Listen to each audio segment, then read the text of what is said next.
Hello and welcome again. So in this section, we're going to talk about how to actually install Bruin, start your first project, and we're going to start off with a very basic template that will show you how Python and SQL assets work. We're going to ingest some data from a third-party source, work with real data, and we will build an end-to-end pipeline there. In order to talk about some of the core concepts of Bruin, it's better for us to just go ahead, install Bruin, and get started.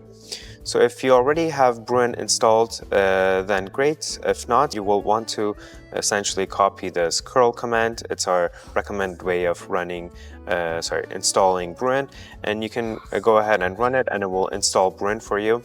In my case, I already have Bruin installed, so I will just check my version. When I check it here, I'm on the latest version, which is great. So one more thing that we want to do is install the Bruin extension within your IDE, whether it's Cursor or VS Code. You want to go ahead and install that, and I have it already installed, so no need for me to reinstall it, but it will essentially bring this Bruin render panel here that will allow you to do a lot of things as we go through the project.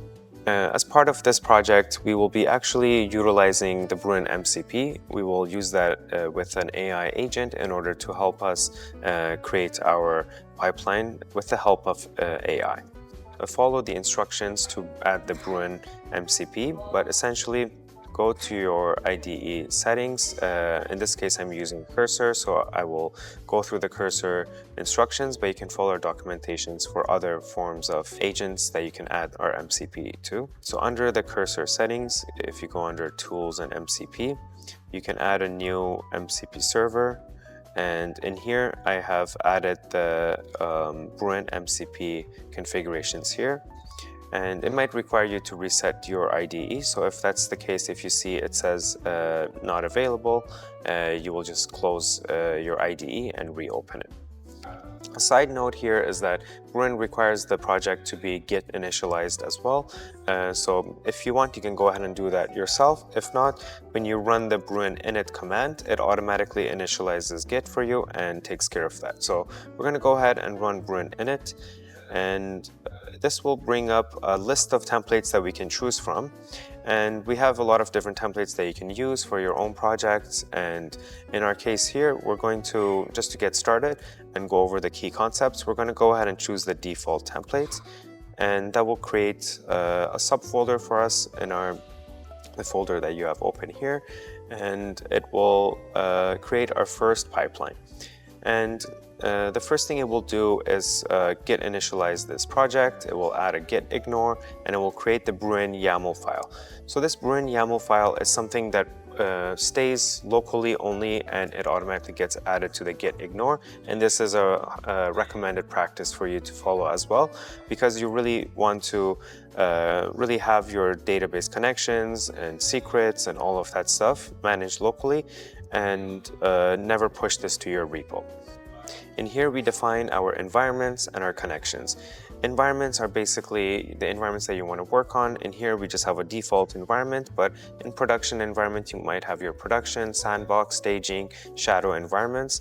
And under each environment, you define your connections. So in this case, we have our DuckDB connection, which it will create a local DuckDB database for us to use as our kind of data warehouse or database. And we have another connection that's a built-in connection within Bruin just for these tutorials, which is a chess connection, which we will use to ingest some data from chess.com. You can also take a look at our documentation for all the different connections, built-in connections that we have, and you can also create your own custom connections and custom secrets here as well. Once we go inside our pipeline folder, you will see that there is an asset folder where it will contain our assets. And each asset is essentially a script or a query that will run, and it will do something with data. So it can extract data, it can transform data, it can push data to another data destination.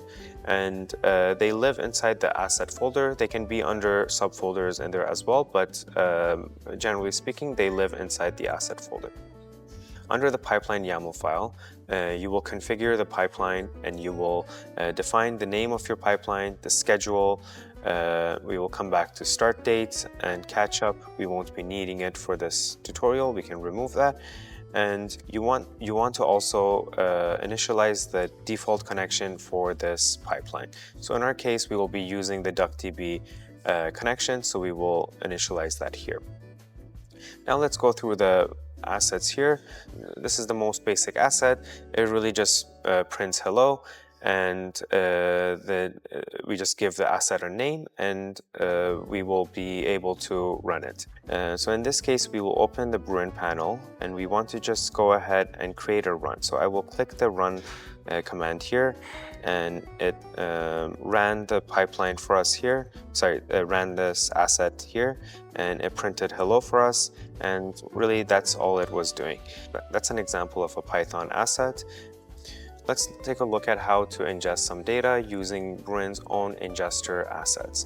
So in this case, because we have chess as chess.com as a built-in data source, we define that here. We say use the chess default connection that we defined previously, and we give it the destination as our DuckDB, and we say the table that we want to use.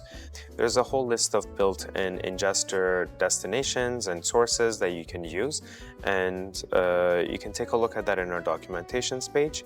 But we have everything from Redshift to MySQL, Postgres, MotherDuck, BigQuery, all these different data sources and data destinations that you can move data in between. So in this case, if we go ahead and run this pipeline, we can see that it will extract the data, and then it loads it into our database, and it automatically created the database for us. It realized that the database doesn't exist, and it created it for us.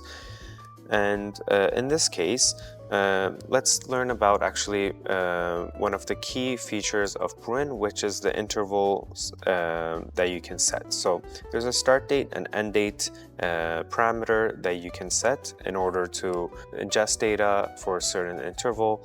And this way you can also ingest data incrementally, you can process data incrementally, and basically provides these as a variable that you can inject in your code. Or in this specific case, as this is a built-in ingestion, it automatically takes the start and end date and it ingests data for us.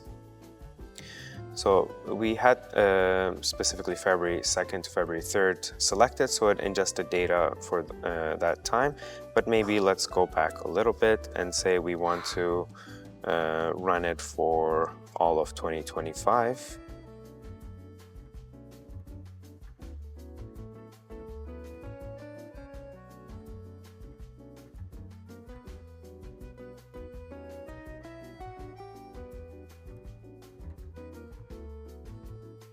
All right, so we set it to ingest data for that whole 1 year, and it has ingested the data for us now. And we will want to go ahead to the next asset that we have here.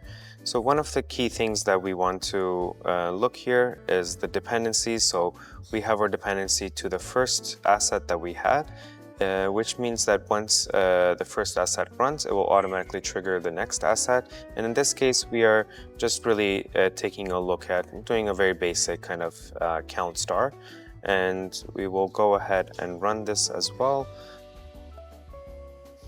And as you see, it is completed now. So it has essentially created this table for us with the query that we have provided it. All right, so this is basically just to recap the key concepts of Bruin. We define our environments, we define our connections, and then within our pipeline, you create your pipeline configurations by setting up the pipeline YAML, where you give it the schedule and you initialize your connections. And then you want to create your asset. So in this case, we have our sample Python asset, as well as we have a YAML asset that is a Bruin ingester asset, where we defined it as the type ingester. We define the destination and the source, and the table that we want to process. And then we have a SQL asset that does some transformations and aggregations, and it depends on the first asset. And we defined it as a DuckDB SQL asset, and the materialization is table, which means that it creates the table from scratch.